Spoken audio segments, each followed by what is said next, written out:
Kapal pertama yang berlayar mengelilingi Afrika berangkat dari Mesir sekitar tahun 600 sebelum Masehi. Tujuannya adalah menemukan jalan lain ke Selat Gibraltar. Firaun Necho II memerintahkan ekspedisi mengelilingi Afrika tersebut.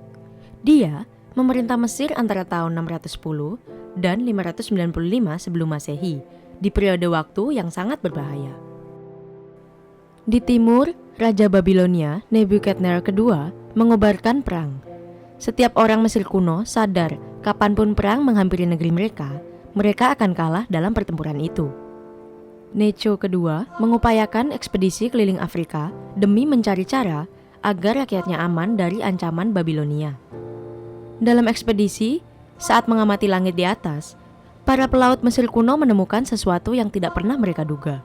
Ini menjadi petunjuk pertama bahwa bumi tidak datar tetapi bulat. Ketika mencapai ujung selatan Afrika dan mulai berlayar ke barat, mereka memperhatikan bahwa posisi matahari telah berubah di langit. Matahari naik dan turun di utara, bukan di selatan. Itu adalah detail kecil. Namun, bagi peradaban yang percaya bahwa bumi itu datar, ini menjadi pertentangan.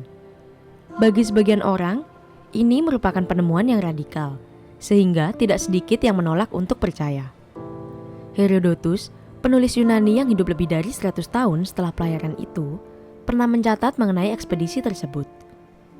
Para pelaut Mesir kuno dipercaya telah berlayar menyusuri Laut Merah dan menyeberangi melalui Pan. Pan adalah sebuah kerajaan yang berdagang dengan Mesir secara teratur. Setelah melewati Pan, para pelaut itu berlayar menuju bagian dunia yang belum dipetakan. Disinilah mereka mungkin telah melihat paus untuk pertama kalinya dalam hidup. Para pelaut Mesir kuno itu kemudian mendarat di hutan Afrika dan menabur tanaman. Dan disinilah mereka melihat matahari terbit di bagian langit yang salah.